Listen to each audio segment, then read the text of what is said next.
हमारे senior leader doctor Sudhanshu Trivedi एक बहुत ही स्पेसिफिक इशू को लेके आए हैं जिसके कंट्री के पॉलिटिक्स में बहुत ह्यूज रैमिफिकेशंस हैं। डॉक्टर त्रिवेदी आप लोगों को आज उसके बारे में बताएंगे पॉइंट वाइज। ये एक बहुत ही सीरियस इशू है, तो मैं चाहूंगा कि आप लोग बस सुन लें, फिर जो भी पूछना होगा मुझे बताएं। मित्रों, आज हम आपके समक्ष दलगत राजनीति से ऊपर उठकर एक संवेदनशील विषय के ऊपर देश का ध्यान आकृष्ट करने के लिए उपस्थित हुए हैं।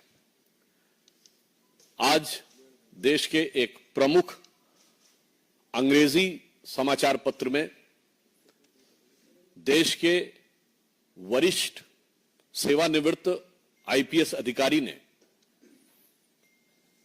एक आर्टिकल लिखा है जो उन्होंने वर्तमान समय में विश्व में सुरक्षा को लेकर हो रही गतिविधियों और भारत पर उसके पड़ने वाले प्रभाव की तरफ ध्यान आकृष्ट किया है। आप सभी को ज्ञात है कि 1.5 वर्ष पूर्व जापान के पूर्व प्रधानमंत्री शिंजो एबे जी की एक राजनीतिक कार्यक्रम में हत्या हुई। चंद दिन पूर्व अमेरिका में राष्ट्रपति पद के प्रत्याशी डोनाल्ड ट्रंप के ऊपर हत्या का अटेम्प्ट हुआ जिसमें वो बाल बाल बचे। उनका कहना है कि इस प्रकार की प्रवृत्तियां जो हिंसा और हत्या को उकसाती हैं, ये कहीं न कहीं उन बयानों से प्रेरित हो जाती हैं जहां राजनीतिक दल अपने तात्कालिक राजनीतिक स्वार्थ में, शॉर्ट टर्म पॉलिटिकल बेनिफिट के लिए हिंसा और हत्या के शब्दों का प्रयोग करना चाहते हैं। एक दुखद परंतु चिंताजनक बात यह है कि प्रधानमंत्री श्री नरेंद्र मोदी जी के विरुद्ध इस प्रकार के शब्दों का प्रयोग, और मैं साफ शब्दों में कहूंगा हिंसा के लिए उकसाने वाली भाषा निरंतर प्रयोग की जा रही है। अभी आपको ध्यान हो, कांग्रेस के नेता प्रतिपक्ष राहुल गांधी जी ने चुनाव प्रचार के दौरान पिछले वर्ष कई बार अपमानजनक शैली में मोदी जी के लिए मारना, डंडे मारना इत्यादि शब्दों का प्रयोग किया।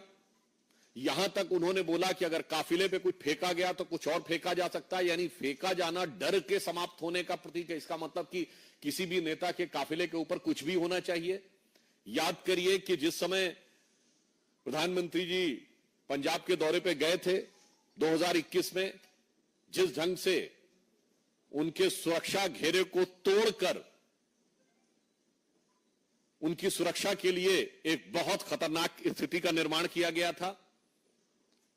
और इतना ही नहीं है, हम बहुत साफ शब्दों में कहना चाहेंगे कि मौत और हिंसा जैसे शब्दों का प्रयोग बयानों में नहीं होना चाहिए। क्या यह सत्य नहीं है कि कांग्रेस के कई वरिष्ठ नेताओं ने मोदी जी के लिए इस प्रकार की मौत और उस प्रकार की मौत जैसे शब्दों का प्रयोग किया? छुटभैये नेता नहीं थे, कांग्रेस के पूर्व केंद्रीय मंत्री जैसे लोग थे। क्या कब्र खुदेगी, मर जा जैसे शब्दों का प्रयोग किया गया, सर फोड़ देंगे ऐसे शब्दों का प्रयोग किया गया। और यह बात सिर्फ आज की नहीं है, यह विगत लंबे समय से चली आ रही है। मोदी जी के लिए जिन लोगों ने बोटी बोटी काटने से शब्दों का प्रयोग किया, वो दूसरी पार्टी से लाकर आज कांग्रेस पार्टी के सांसद बन चुके हैं। और मैं ये भी बात दुख के साथ और गंभीरता के साथ कहना चाहूंगा, किसी नेता के लिए मौत के शब्द का प्रयोग सबसे पहले 2007 में सोनिया गांधी जी ने मौत के सौदागर शब्द के रूप में किया था। हमने कभी, जब आपातकाल में संविधान की हत्या हो गई थी, तब भी कभी श्रीमती इंदिरा गांधी जी की मौत की कामना या मौत जैसे शब्द का प्रयोग नहीं किया था। और मैं यह भी बताना चाहता हूं कि यह राजनीति राष्ट्रीय सुरक्षा के खिलवाड़ के साथ बहुत लंबे समय से होती आ रही है।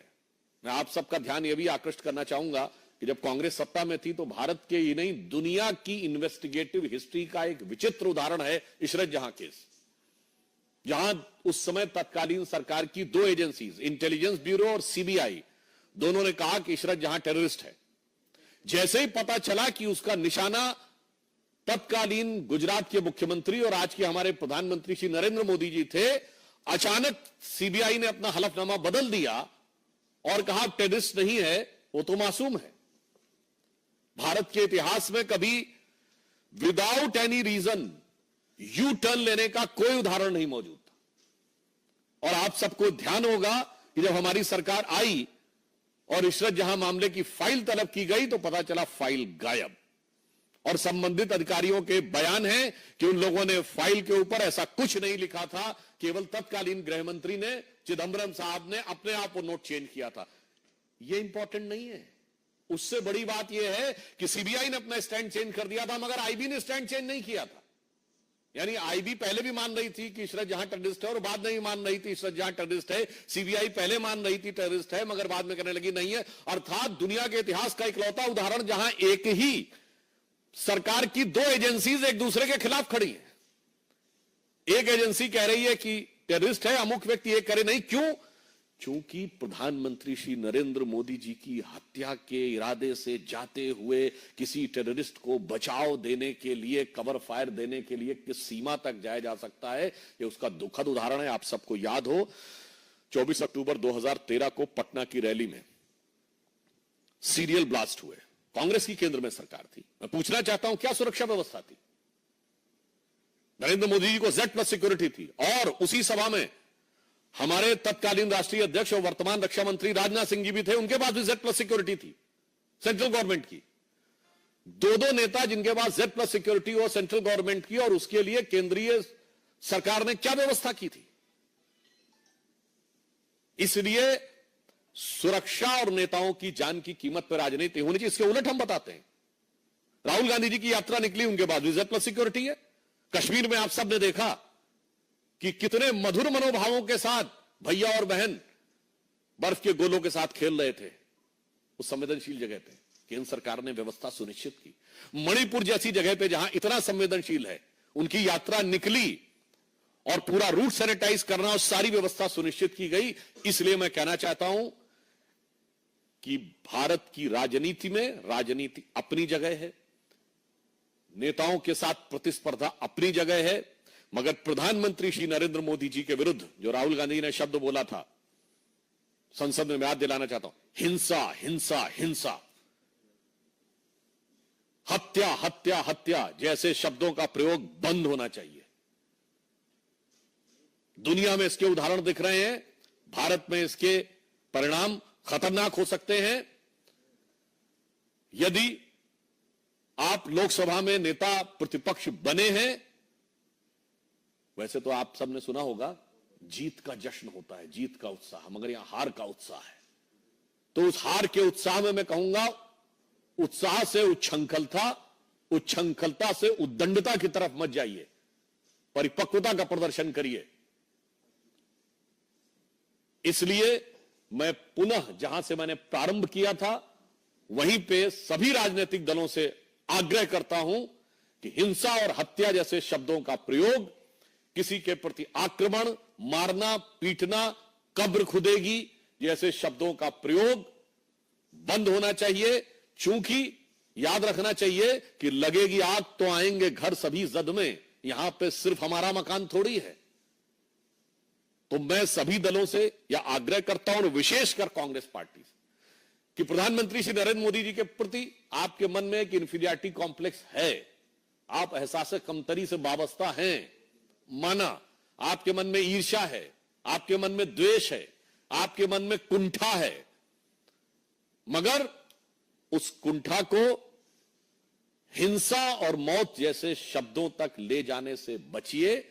अन्यथा मैं एक पंक्ति के साथ समाप्त करना चाहता हूं, जो सभी नेताओं के लिए, जो मोदी जी के लिए नफरत रखना चाहते हैं, उन्हें ध्यान रखना चाहिए कि देश के सौहार्द वातावरण में कोई प्रोवोकिंग बात नहीं करनी चाहिए कि कागज का है लिबास चिरागों का शहर है, कागज का है लिबास चिरागों का शहर है, चलना संभल संभल के चूंकि तुम नशे में हो। तो ये हार के उत्साह के नशे से बाज आइए और समझदारी के साथ आचरण दिखाइए। धन्यवाद। I just, in the outset, I will tell you, we'll only take questions regarding this topic, taking the seriousness of the topic. So anybody has to ask anything.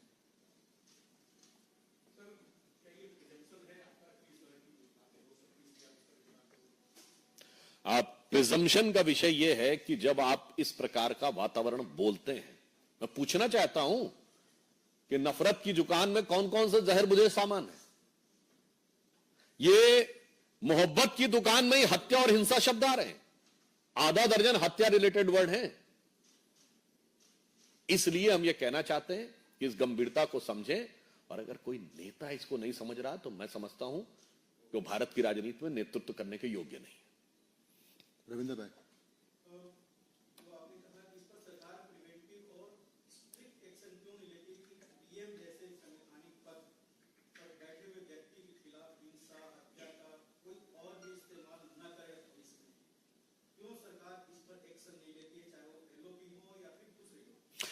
देखिए, किसी भी विषय के दो पक्ष होते हैं, एक होता कानूनी पक्ष और एक नैतिक पक्ष, लीगल और मॉरल। हम ये कहना चाहते हैं, लीगल स्टेप्स कितने भी आप ले लीजिए, मगर समाज में जो व्यवस्था चलती है वो मॉरल पैराडाइम के बेस के ऊपर चलती है। इसलिए राजनीतिक दलों का उत्तरदायित्व नैतिक आधार पर जवाब देना है। और विशेषकर ये तो जब आप बताते हैं कि इस देश में तो ऐसी घटनाएं पहले कई बार हो चुकी हैं, और वो लोग जब ये बात कहते हैं तो मुझे लगता है छोटी राजनीतिक स्वार्थ के लिए हिंसा को बढ़ावा देने वाली बातें मत करिए। हमास के समर्थन में रैली से लेके और बयानबाजी से लेके मैं एक वाक्य में कहना चाहूंगा, अभी तक आप अलगाववादियों और आतंकवादियों का समर्थन करते हुए नजर आते थे, अब अलगाववादियों और आतंकवादियों की भाषा प्रयोग करते नजर आ रहे हैं।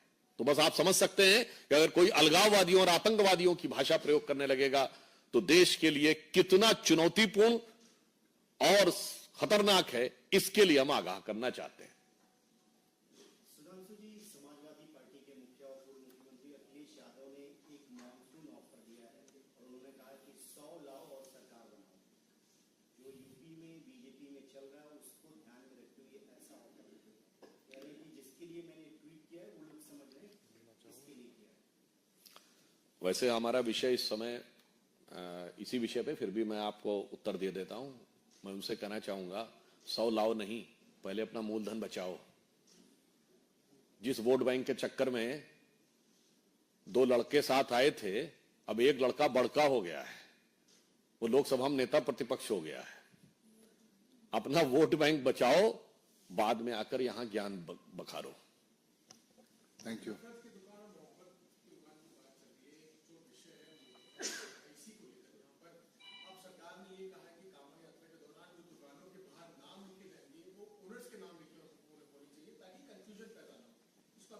देखिए, ये एक प्रशासनिक विषय है, सुरक्षा और संवेदनशीलता का विषय भी हो सकता है। कहीं पर कोई ऐसी चीज सिक्योरिटी रिलेटेड होती है तो वो सरकार अपने, मगर मुझे ये बात नहीं समझ में आती है, ये पता नहीं क्यों हमारे विरोधी कोई भी विषय होता है तो नाम और पहचान छुपाने वालों के साथ क्यों खड़े हो जाते हैं।